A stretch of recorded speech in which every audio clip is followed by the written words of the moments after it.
Do not be afraid. I am with you. Huwag kang matakot. Ako'y naririto.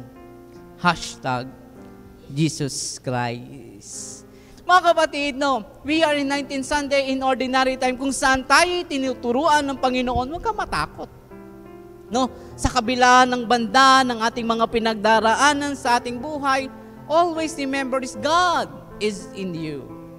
Kaya nga mga kapatid, yung mga takot natin, kung bibigyan natin in the positive aspect, ang sinasabi sa atin ni Jesus, forget everything and rise. Kung ikaw ay nadapa, kalimutan mo, magsumikap ka, magsimula ka.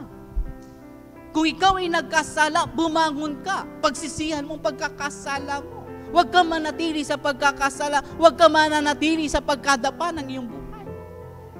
Kung ikaw ay natatakot harapin ang mga bagay na ito sa iyong buhay, hindi mo makikita ang plano ng Diyos sa iyo.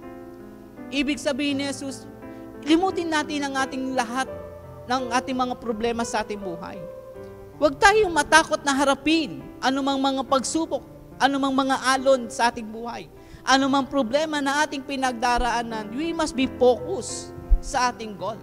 Kasi ito yung nagiging boundaries sa ating buhay yung takot.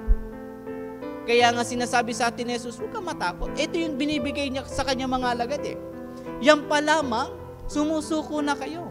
Much more pa.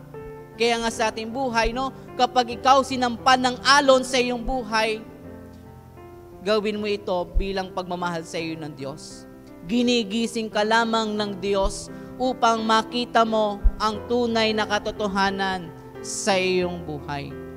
Kung ikaw ay may hangarin sa iyong buhay, anumang dumagok sa iyong buhay, problema, pinansyal, o anuman, huwag kang susuko.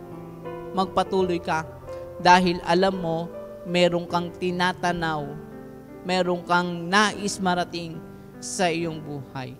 Katulad ni Pedro, gusto niya sumunod kay Jesus. Anong ginawa niya? Bumaba siya sa bangka.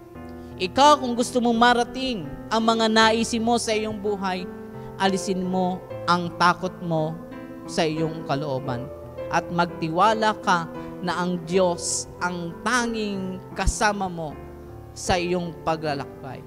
Kaya nga patuloy na sinasabi sa atin ng Diyos, do not be afraid.